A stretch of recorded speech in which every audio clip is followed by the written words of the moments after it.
Eso se acumulan, las carpetas se apilan una encima de otra. El sexenio de Enrique Peña Nieto será recordado como uno de los más corruptos de la historia contemporánea del país. El paraíso no solo de los negocios privados, sino sobre todo de la corrupción tolerada y el reino de la impunidad. La actuación de la PGR en las últimas semanas no deja lugar a dudas. Están buscando por todos los caminos cerrar los casos que más lastiman a la administración saliente. La trama Odebrecht, por ejemplo, terminará en una sanción a Emilio Lozoya y no podremos saber quién estuvo detrás del financiamiento ilegal de la campaña de Enrique Peña Nieto. Justamente es en la semana en donde nos enteramos de otros presuntos negocios impulsados en la actual administración y que involucran a Pemex y a la transnacional brasileña utilizando cuentas offshore y transferencias a paraísos fiscales. Lo mismo parece que pasa con Javier Duarte y el resto de gobernadores corruptos. La PGR busca terminar con los casos para proteger las espaldas de Peña Nieto. Garantizar que las causas y los expedientes se cierren y no puedan ser reabiertos por futuras administraciones. Queda en la sociedad civil la exigencia al futuro gobierno de combatir la impunidad y evitar que los casos más polémicos del actual gobierno queden en olvido. Peña Nieto pidió perdón. Perdón por los desaciertos, perdón por los errores, perdón por las fallas, perdón por la insuficiencia en varias explicaciones. Y sobre todo, si alguien agravié, si alguien lastimé, le pido una disculpa. Pero lo que pedimos una mayoría de mexicanos es la verdad sobre estos casos. AMLO recibió un mandato gigantesco el pasado 1 de julio para no cerrar los ojos frente a la corrupción del actual gobierno. Estamos en un punto de quiebre y proteger a quien se va le podría salir muy caro a López Obrador. Soy Enrique Tucen y comenzamos Cara a Cara. A partir de este momento, estamos cara a cara con la política y sus protagonistas. Cara a cara con los temas sociales y económicos. Cara a cara con la agenda de Jalisco. En esta mesa caben todas las ideas. Promomedios Radio presenta Cara a Cara con el periodista Enrique Tucen.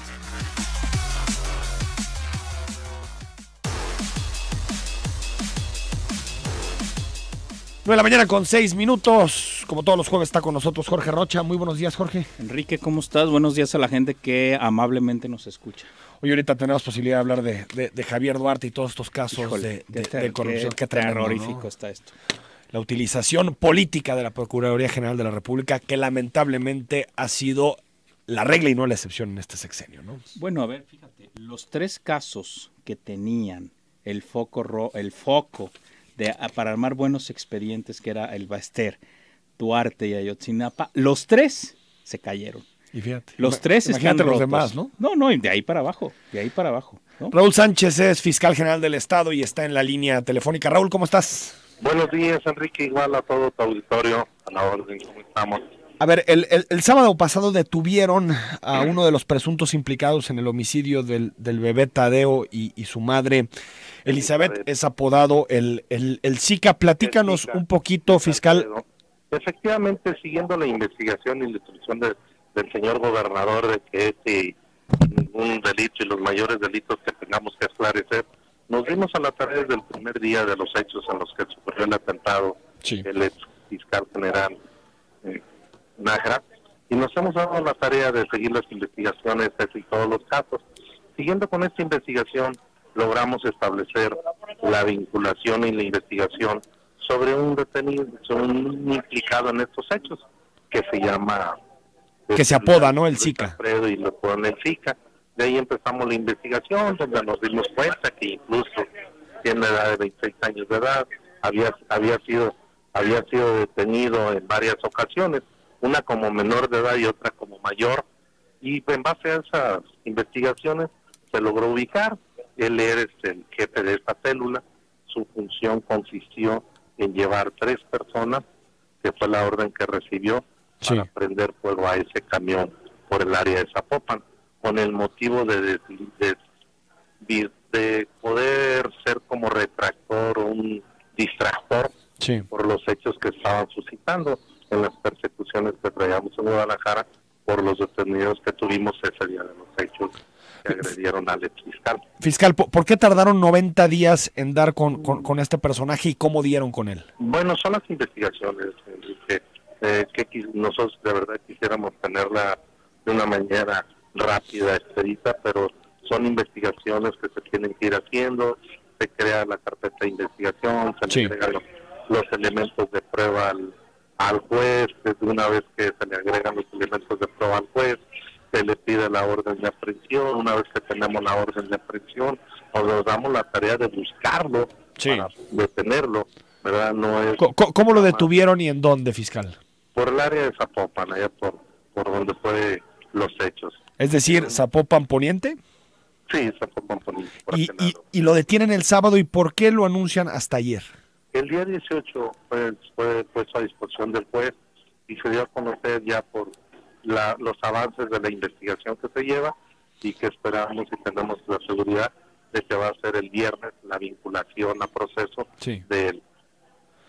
Pero ¿por qué, fiscal, si lo detuvieron el sábado, por qué lo sabemos hasta ayer? ¿Mande? ¿Por qué si lo detuvieron el sábado, por qué tenemos la información hasta ayer? Hasta ayer se dio la información precisamente hasta que se aportaron elementos de prueba en el proceso, en la carpeta de investigación ante el juez de control, para evitar cualquier fuga de información. Hemos recibido, fiscal, muchos mensajes en el transcurso de la mañana de gente que dice, pues qué sorpresa que justo en la semana en donde muere Elizabeth, en ese momento dan con un culpable. Descartamos cualquier hipótesis que tenga que ver con un chivo expiatorio, ¿verdad, fiscal? No, efectivamente, este sí va bien acreditado, está consciente, está su declaración de la participación de los hechos, en este no es chivo expiatorio.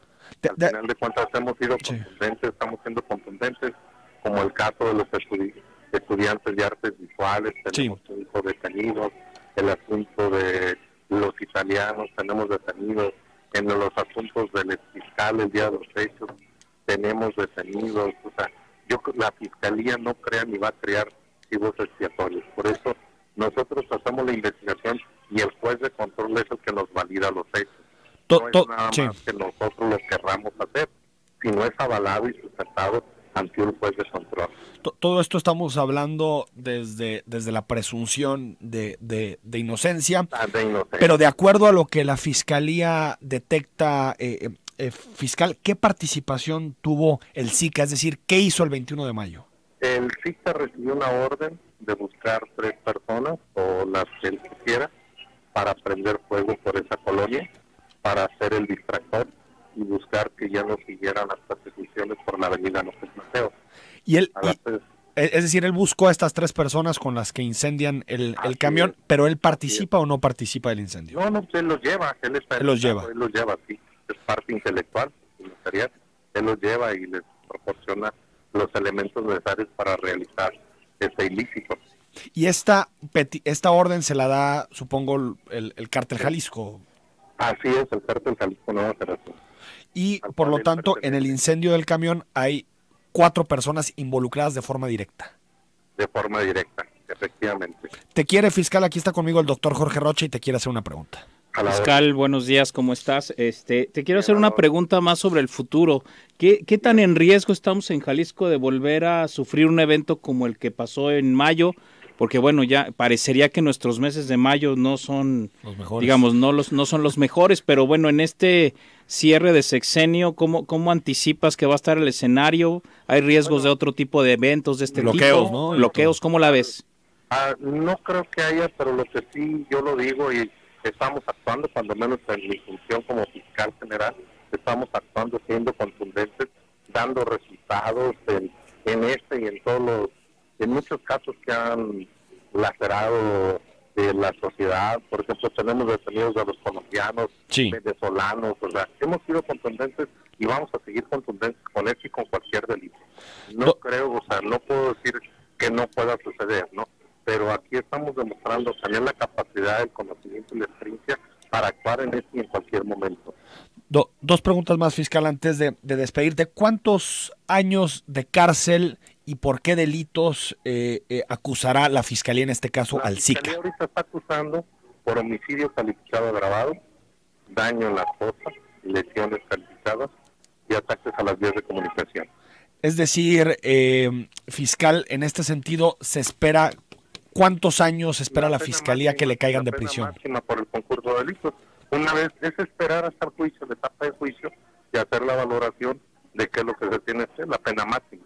¿La pena máxima que serían cuántos años, fiscal? No recuerdo, me parece son 40 años. Eso es lo que va a pedir la Fiscalía, 40 años. más el concurso de delitos se tiene que ir un aumento más. Y antes de despedirte, fiscal, ¿el SICA confesó o no ha confesado? No, ante nosotros no ha confesado porque cualquier declaración que se haga fuera del todo procedimiento legal carece de valor. Ya es ante el juez de control a donde se llevó la audiencia. Entonces, en este momento son las pruebas que ustedes recabaron del SICA. Así es. Fiscal General del Estado, buen día y gracias. Estamos a la orden. Ahí está, sobre la detención del sábado pasado de este famoso SICA. Fue localizado debido a sus antecedentes penales y toda la rumorología, Jorge, que existe en redes sociales por las coincidencias de que justo en la semana en que muere Elizabeth, que por cierto murió exactamente a los 90 días del atentado, pues se detiene una persona, ¿no? Sí, obviamente siempre es, a ver, por como es nuestra justicia, con nuestro sistema de justicia siempre hay suspicacias. Digo, el gran problema es ese, ¿no? Que, bueno, para empezar, a mí me parece que sí son demasiados días para una investigación de ese tipo, cuando era un caso que estaba, digamos, completamente en el foco. Y la otra es que sí resulta, o por lo menos uno genera dudas al respecto, ¿no? Yo espero que sí se haga bien el trabajo y que se sigan con otros casos, no solamente con los que ha mencionado el fiscal, porque la situación de inseguridad del Estado pues es bastante crítica, ¿no? Y sobre todo la transparencia en las investigaciones, ¿no? Es decir, estamos hablando de una detención el sábado que se anuncia o se hace público hasta el miércoles. Así es. En la tarde, no sé, digo, está bien que de pronto no se anuncien las cosas en caliente, porque muchas veces caen en errores la Procuraduría, claro, porque lo detienen y en ese momento lo presentan ante el juez de control y el juez de control cree que hay motivos para procesarlo, pero una de esas pues no es. Pues no es, exacto. Entonces, bueno, qué bueno que se dan los días, pero también las explicaciones son importantes, ¿no? En este tema. Totalmente. Yo creo que en estos casos la Procuraduría la Fiscalía tiene que ser muy cuidadosa, ¿no?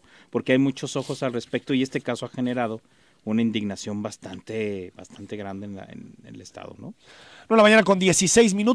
Al regreso hablamos sobre el fondo Germina, estos recursos, Jorge, que se han ido incorporando, producto de los sueldos, del porcentaje de sueldos al que renuncia Pedro Kumamoto en el Congreso. Hay que recordar que renuncia al 70% de sus percepciones como legislador. Y también vamos a analizar la entrevista que le dio Enrique Peña Nieto a Denise Merker, con declaraciones muy interesantes. El presidente no entiende que no entiende, después de tanto tiempo explicarle, mire, conflicto de intereses es esto, sigue sin entender qué significa el conflicto. Después de los resultados electorales que todavía no entiendan, está duro, está ¿no? Fuerte, ¿no? Y también hablaremos sobre el caso César Duarte, la sesión ayer en el Congreso, la conformación de la nueva legislatura. El próximo 1 de septiembre habrá nueva legislatura en este país y más adelante también tendremos unos minutos con Pedro Kumamoto para hablar de fiscalía que sirva.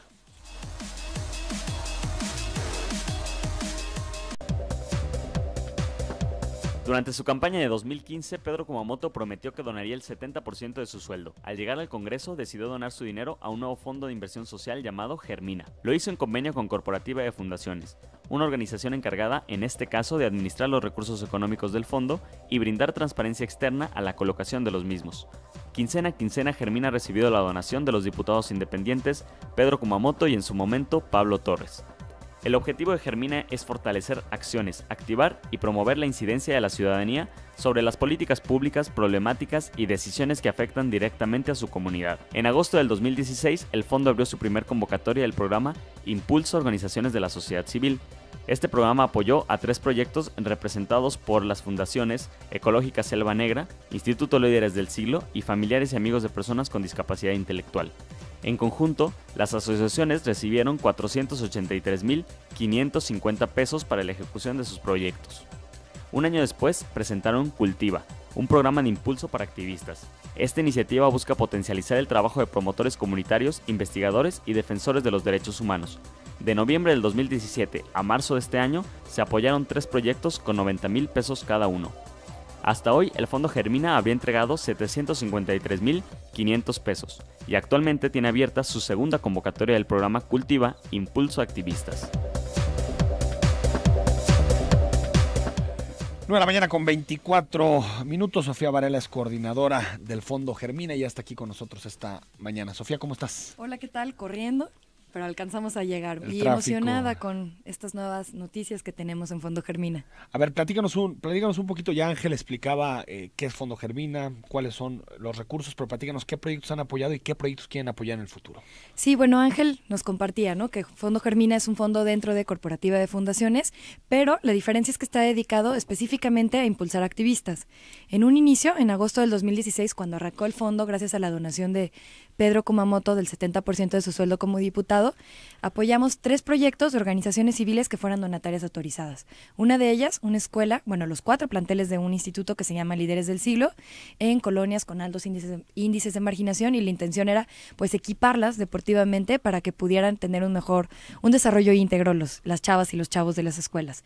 El segundo de ellos fue con Fundación Ecológica Selva Negra. Se instalaron huertos comunitarios en la Sierra de Ahuizculco. Recordemos que Ahuizculco es un ejido, entonces la tierra es comunitaria, cada familia sembraba ciertos alimentos y al final la cosecha era para todos. El tercer de ellos fue con familiares y amigos de personas con discapacidad intelectual, muy cerca de aquí. Es una casa de día para personas con discapacidad intelectual y la intención es recuperar el sentido de pertenencia con la ciudad y a su vez que nosotras podamos aprender a ser mucho más sociables o mucho más accesibles con ellos y con su discapacidad intelectual. Sin embargo, nos dimos cuenta que había muchos esfuerzos en la comunidad que no necesariamente venían de donatarias autorizadas. Los esquemas de apoyo de las donatarias autorizadas muchas veces son muy rígidos, te piden que estés al corriente de tus obligaciones fiscales, ojo, nosotros también, pero no tener este trámite de donataria autorizada. Facilita, ¿no?, a que gente aporte recursos y... Exactamente, queremos facilitar el activismo en Jalisco, entonces creamos este nuevo programa que se llama Cultiva, donde el apoyo va específicamente a una persona y entonces ya puede ejecutar el proyecto desde un colectivo, desde una organización civil o bien crear una nueva red de trabajo como ha sucedido hasta ahora.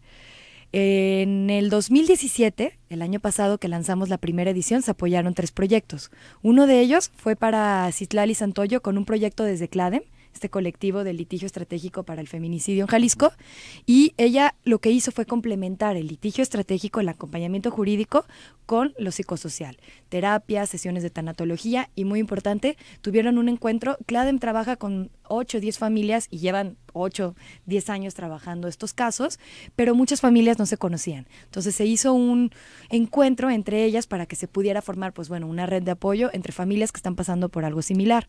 El segundo proyecto fue con Leticia Hernández. Ella busca y lo sigue, justo ayer tuvieron un evento en el Congreso, defender los derechos obstétricos de las mujeres que se atienden en instituciones de salud pública. La violencia obstétrica sucede, es algo gravísimo, pasa todos los días, y lo peligroso es que muchas mujeres no conocemos nuestros derechos. Pasa incluso en instituciones privadas también, pero bueno, ella estuvo actuando en 5 centros de salud públicos en Tonalá, Tlajomulco, Guadalajara y Tlaquepaque, enseñándoles a conocer sus derechos con ginecólogas que les enseñaran a elaborar o les facilitaran que elaboraran un plan de parto seguro, sesiones de depresión posparto, lactancia, para que, bueno, las mujeres pudieran tener un embarazo y un parto mucho más grato, mucho más que respetara sus derechos.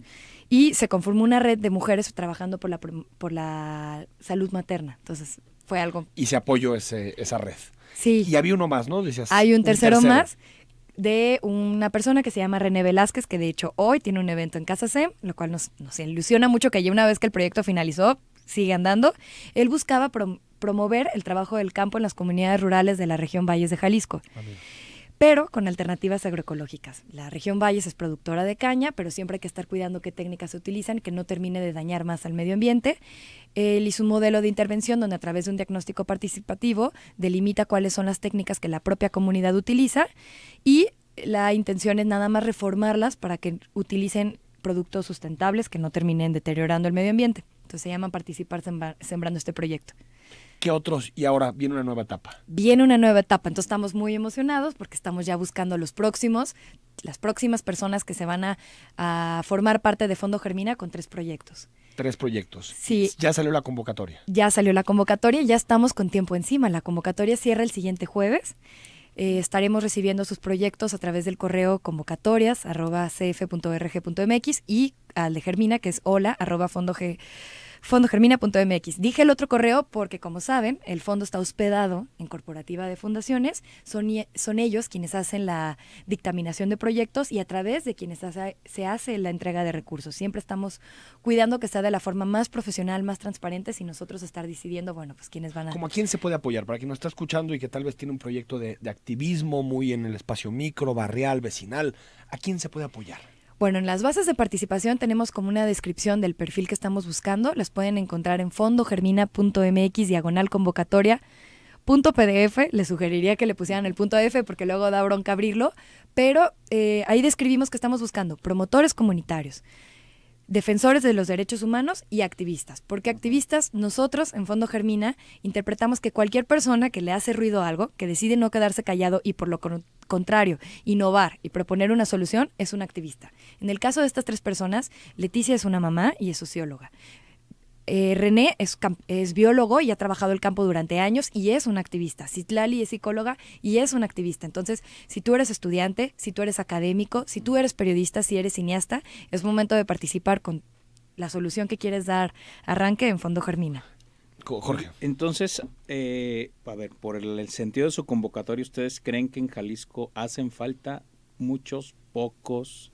Necesitamos activistas más sólidos. ¿Cuál es su diagnóstico sobre el activismo en Jalisco para entonces hacer convocatorias pensando en esto? Sí, nosotros por lo contrario, creemos que hay muchos activistas, hay muchas voluntades y hay muchos esfuerzos que están ahí, pero hay que facilitar la forma de incidencia política, por una parte, y los mecanismos también de que puedan desarrollar su proyecto. La mayoría de los modelos sí están rígidos y te piden que seas una donataria autorizada o que estés actuando desde una organización civil. Es muy difícil acceder a esas bolsas de recursos, ¿no? Nosotros lo que queremos es también, sabemos que las personas ya están activas, pero también facilitar que empiecen a crear nuevas redes de trabajo, como pasó con Leticia. Ella no había pertenecido a ninguna organización civil, había trabajado mucho tiempo en instancias gubernamentales, pero le hacía falta empezar una nueva red.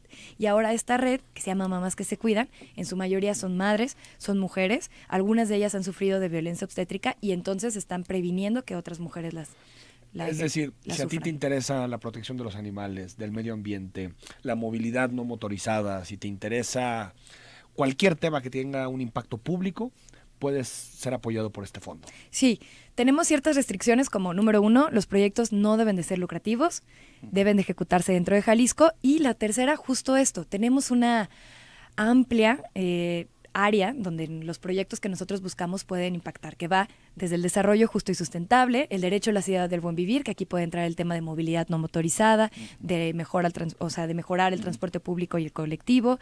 También estamos buscando proyectos que tengan que ver con los derechos humanos, la participación política, la innovación cívica, que las personas puedan potencializar el talento que tienen en favor de dar solución a una problemática en común. La transparencia también la estamos buscando y son todas. ¿Algún documento importante que tengan que llevar?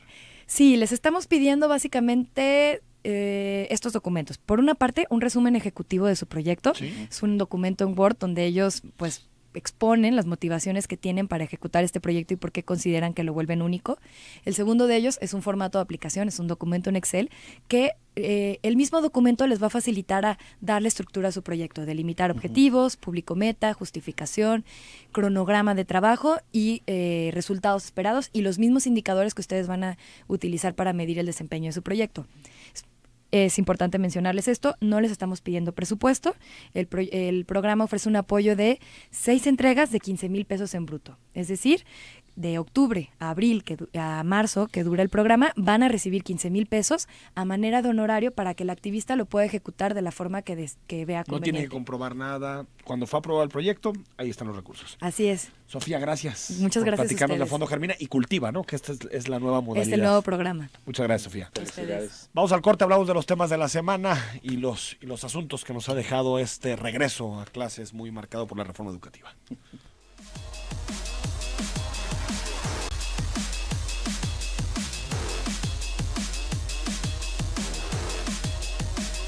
De la mañana con 39 minutos, estamos con Jorge Rocha analizando los temas que nos deja esta semana de regreso a clases con mucha más información. No sé, Jorge, ¿cómo ves? Ayer tuvimos aquí una mesa sobre la reforma educativa, qué rescatar, qué volver a debatir de la reforma educativa. Hoy publica Reforma que se gastaron 50,000 millones de pesos en implementar las reformas, con por cierto esta cifra de 3,000 millones de pesos que gastaron en spots de radio y televisión de forma increíble y no sé, hay posibilidad de que se reconsideren ciertas cosas. ¿Crees que es adecuada la decisión de López Obrador de cancelar la reforma educativa? A ver, yo no sé si la palabra correcta es cancelar, derogar, abolir, Abrogar. es decir, el problema aquí sí las palabras El verbo, ¿no? Es importante. Importan mucho, porque a lo mejor lo que se necesita es e incluso creo que en términos legislativos lo que necesitamos es una reforma de la reforma, tal cual, en términos, digamos, más estrictos, ¿no? No es cancelar, porque además no se puede cancelarla significaría quitas toda esa ley y volvemos a exactamente al modelo anterior, ¿no? Al modelo anterior. Eso es cancelar. Yo creo que no estamos en una circunstancia de esa naturaleza.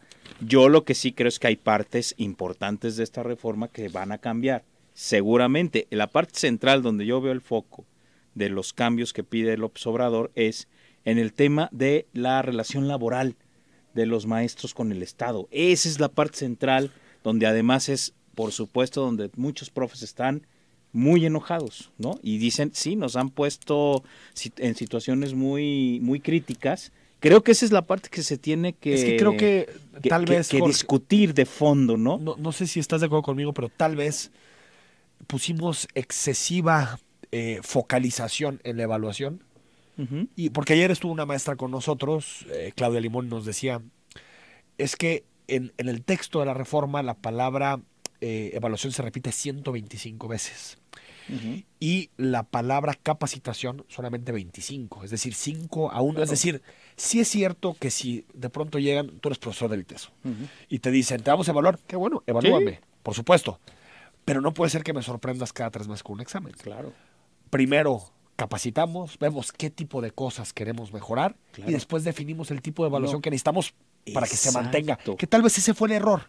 Como había una idea de política, de rivalizar con los profesores, se implementó más la idea de la evaluación que de la capacitación. Es que el problema es que la evaluación se empezó a utilizar como instrumento de control. Ese es el problema, no como instrumento de Exacto. mejora. Esa es la clave, ¿eh? O sea, obviamente si tú cambias la evaluación, yo creo que además en eso todos coincidimos, incluso obviamente muchos profesores. Sí, claro. A ver, la evaluación es para generar mejora, no para controlar.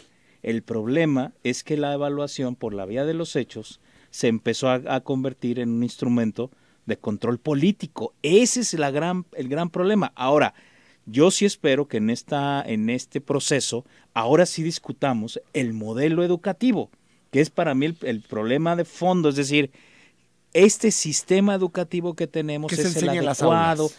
¿qué se enseña? Por ejemplo, ayer nos comentaba la maestra que en muchos niveles de la escuela desaparecieron el civismo, Claro. las ciencias sociales. ¿Qué se enseña? Incluso ver si además esta formación que tenemos, es decir, sí necesitamos estos 3 años de kinder, estos 6 años de primaria, estos 3 años de secundaria, los 3 de prepa, o hay que modificar eso. Es decir, hay que pensar el modelo de fondo y cuando entonces tú ya generas un modelo distinto y que a lo mejor vamos a llegar, o lo ideal sería llegar a modelos en plural, porque este país, como tú has señalado en otros momentos, es muy diverso. Claro. Entonces, ahora sí dices, para estos modelos, ¿qué profesores necesito? Y los capacito para el modelo A, el modelo B, el modelo C, y entonces ahora sí la evaluación sirve para que estos profesores sean cada vez mejor para ese modelo. Sí, aunque se tome este sexenio como de transición. Claro. Puede no, ser que este sexenio sea simplemente delinear los elementos Claro. importantes del sistema educativo, Claro. porque si llegamos a un pacto educativo que te dé 25, 30, 35 años de vigencia, estamos del otro lado. Lo No, más difícil por es esta parte. supuesto. Ya después es implementarlo, ¿no? Es más, si en este sexenio solo logramos el consenso de estos Es nuevos muchísimo. modelos, estamos Es de gane. muchísimo, es Estamos de muchísimo. gane, ¿eh? Y hablando de eso, hay que recordar, Javier Duarte en este momento está en prisión preventiva, acusado de 2 delitos. Uno es lavado de dinero o utilización de facturas para saquear, de facturas fraudulentas para saquear las arcas públicas de Veracruz. Y el segundo era delincuencia organizada, que ahora la PGR reclasifica como asociación delictuosa. Esto abre la posibilidad a que Javier Duarte pida salir de prisión y enfrentar el juicio desde la libertad. ¿Qué opinas, Jorge, de este tema? Bueno, a ver, para empezar, a mí me parece desastroso que en este caso, que es el más sensible de todos los gobernadores, o sea, porque hemos visto todos los casos de exgobernadores, pero me parece que este es el más problemático, que veamos a la PGR haciendo estas reclasificaciones después de porque tanto no lo pudo tiempo. probar. No lo pudo probar. No, es que eso me parece... Y el juez, ¿te acuerdas que le había dado un año para probar sus acusaciones? Lamentabilísimo. O sea, tenemos una PGR que no da una. Y en este caso, ¿dónde? Pero ¿por qué no quiere dar una? No, claro. ¿Qué sabe Duarte? Imagínate las cosas que sabe Duarte. Todo. Imagínate que alguien le manda un mensaje y... Todo. Duarte, Javidú, ¿no? Javidú. Vas a pasar 2, 3, 4 años en la cárcel, te vamos a asociación delictuosa, un par de facturitas falsas, sales terminando el próximo sexenio, nada más tú cállate. Sí. Ese dinero que transportabas de Veracruz y que te interceptaron en Toluca era para promover las fiestas patronales de Córdoba, Veracruz. ¿No? Sí. No, están llegando esos arreglos. En Odebrecht también parece que va por ahí el asunto, ¿no? No, lo que pasa es que están tapando pues todo lo que se hizo. Ahora, efectivamente, sí creo que en estos casos, pues es otra vez ese uso estrictamente político de la justicia, ¿no? Y también una procuraduría, en este caso político, pero ineficiente y corrupta. Porque tú decías, hay 3 casos que han marcado este sexenio en la columna vertebral, e incluso con la mirada internacional, todos los medios de comunicación y fiscalizando las investigaciones, y son hechas con las patas. No, claro. ¿Eso quiere decir que es corrupta? Sí. ¿Politizada? Sí, pero también ineficiente. No, totalmente. Las 3 cosas, las 3 cosas al mismo tiempo. Esto fortalece la idea de que las fiscalías, todas, tienen que ser completamente autónomas e independientes y separadas de las secretarías de seguridad, que yo espero que esas 2 cosas ya las empecemos a consensar. En la federal ya está el acuerdo, incluso ya está la propuesta para hacer la Secretaría de Seguridad Pública. En Jalisco esperemos que ya pase, el acuerdo, ¿no? Y ojo, nada más antes de irnos al corte, porque vamos a hablar con Pedro Kumamoto. Se supone que cuando tú te fugaste por un delito, en ese momento pierdes la condición de poder exigir libertad provisional. Claro. Libertad, es decir, de enfrentar el juicio en libertad. Hay 2 causales que hacen que un juez deba, casi por oficio, denegar la libertad provisional. Una es el riesgo de fuga, Duarte, riesgo de fuga. Obvio. Y la segunda, la posible reiteración del delito. La reiteración del delito es difícil porque Duarte ya no tiene acceso a esos recursos públicos. Pero la primera, si lo agarraste en otro país fugado, a mí se me haría increíble que un juez decretara libertad provisional sabiendo los antecedentes de Duarte, pero en este país hemos visto todo. Entonces, a ver, es que todavía, eso es lo que vamos a ver en este cierre de sexenio, ¿eh? Todas estas cosas. Todas esas vienen. Vamos al corte, hablamos con Kumamoto de Fiscalía que Sirva.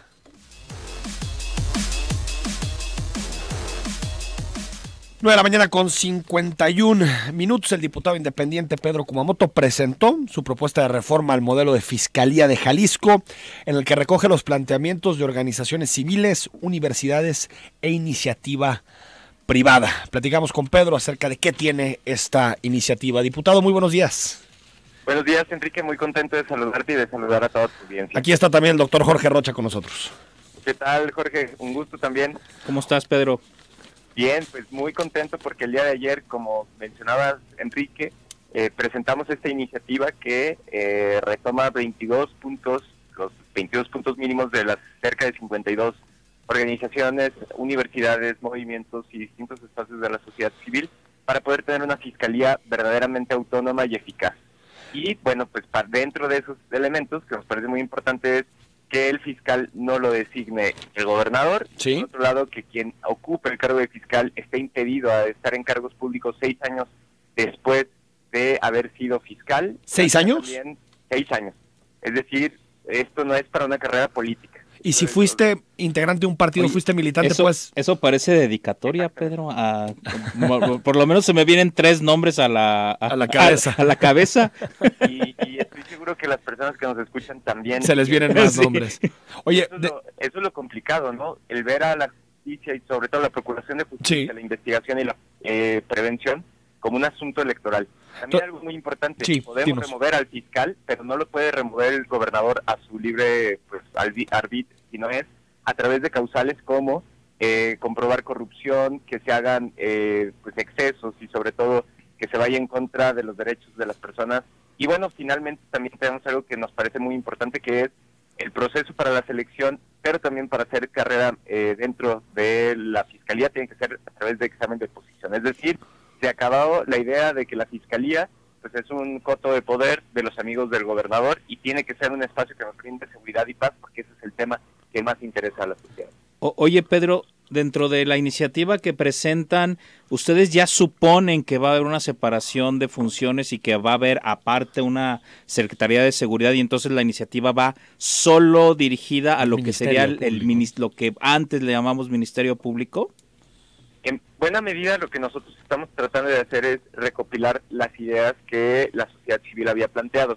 Sobre el planteamiento que se hace dentro de, digamos, de los dos gabinetes en transición, pues creemos que eso le tocará en todo caso a la fracción de Movimiento Ciudadano, dado que ellos son los que han anunciado que pues están coordinando junto con el gobierno federal, o con el futuro, gobierno federal, sí, para poder hacer un análisis de la separación de Secretaría de Seguridad y Fiscalía. Por lo pronto nosotros hacemos lo que nos creemos, nos toca, sobre todo bajo la visión de lo que por muchos meses, incluso años, distintas personas que se han dedicado al análisis de la Fiscalía nos dicen, ¿no?, que hoy por hoy pues es un espacio eminentemente político, sí, que da respuestas dependiendo de las coyunturas y no es un espacio pues de procuración o de búsqueda de poder aplicar la ley. Oye, diputado, a ver, para entender todos los momentos, de acuerdo a tu propuesta, el fiscal general del Estado tendría que pasar por un proceso previo de filtro y análisis de parte del Comité de Participación Social. Exactamente, es muy similar al proceso que se genera con el fiscal anticorrupción. Es decir, vimos que es un buen proceso, la sociedad sí confía en que este podría ser una manera mucho más democrática, que también tenga los filtros, digamos, de los distintos poderes y, bueno, finalmente, pero sobre todo, que tenga la participación de la sociedad. Y vamos a suponer que de ese filtro quedan 10 perfiles que son adecuados, que cumplen con los requisitos. Esos 10 perfiles van al Congreso, ¿no? Así es.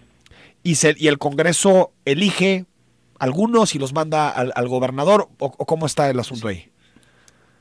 Bueno, tendría que ser de esa manera desde una terna y, bueno, también algo que a mí me parece muy importante, el Congreso sigue teniendo eventualmente cierta, por así llamarlo, cierto poder sobre la Fiscalía, en el sentido en que se formaliza las comparecencias que tendrían que ser anualmente para poder explicar cómo van los avances sobre el plan anual de la Fiscalía, que también se establece como una obligación para poder tener claridades al respecto de qué es lo que sucede. Y finalmente otro contrapeso ciudadano sería el Consejo de la Fiscalía.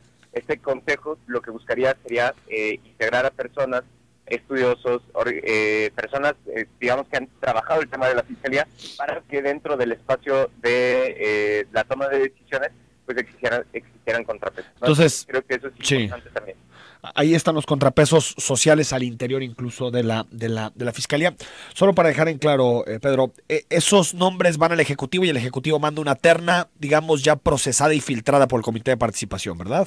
Así es. Y en el caso de la remoción del fiscal, si cae en alguna de las variantes, en alguna de las agravantes que ya nos señalabas, casos de corrupción, todo eso, ¿cómo iniciaría el procedimiento para remover al fiscal? Bueno, las remociones vienen o suceden esencialmente desde el Congreso del Estado. Okay. Es algo que también es muy muy importante. Y bueno, pues debe de ser como también para poder poner al fiscal, las 2/3 partes del Congreso debe de ponerse de acuerdo al respecto de estas remociones. Entonces, no es un proceso, pues ahora sí que como hoy sucede, que parece más de subordinado frente a una autoridad, que es el gobernador, sino más bien desde un proceso que reconoce la composición, insisto, ¿no? El Congreso emite la convocatoria, el CPC genera la evaluación y manda el informe técnico sobre cada candidatura, y el gobernador recibe el informe o recibe estas, digamos, como externas, y las 2/3 partes lo pone. Lo mismo sucede con la remoción, es decir, se plantea que existe algún tipo Una falta grave. Exactamente. Y el Congreso debería validar eso. Exactamente, por el voto de las 2/3 partes del Congreso. Oye, Jorge, ¿te quieres Pedro, hacer una un pregunta? tema fundamental, el tema de los recursos. ¿Quién hace el presupuesto? ¿Quién lo valida? ¿Cómo se trabaja eso? ¿Es a través del gobernador? ¿Cómo lo están pensando? En 20 segundos, Pedro, Justo que nos es muy vamos. importante. Se le da a la Fiscalía se le da pues el reconocimiento de ser un órgano constitucional autónomo, y esto permite que la Fiscalía, en conjunto con este consejo del que estamos hablando, elaboren el proyecto de ingreso, qué interesante. ¿no? Entonces, esto es muy importante porque al final del día, si no le das la autonomía presupuestal Claro. de nuestra lógica y, bueno, legal evidentemente, pues lo que podríamos estar viviendo es otra vez lo que nos ha sucedido, ¿no? Hay que recordar casos también como lo que pasó, por ejemplo, con Santiago Nieto, Sí. que estaba al frente de la CEPADE, que pues con el chistar del Ejecutivo pues se quita, ¿no? Entonces, creemos que es a través de la claridad de los procesos de remoción, la autonomía jurídica, pero también de los dineros Presupuesto, para ¿no? poder lograr esta, desde nuestro punto de vista, una búsqueda social muy grande, que es que si el gobernador comete un acto de corrupción o cualquier otro de sus funcionarios, pues que no suceda que es cuate, es cercano, es amigo, Lo echa la mano, ¿no? se compra silencio. Pedro, gracias. Se nos acabó el tiempo. Muchísimas gracias a ustedes y de nuevo quienes nos quieran ayudar, Fiscalía que sirva Jalisco es el hashtag con el que... Gracias, Pedro. Nos vamos, Jorge. Nos vemos. Hasta mañana. Puntualidad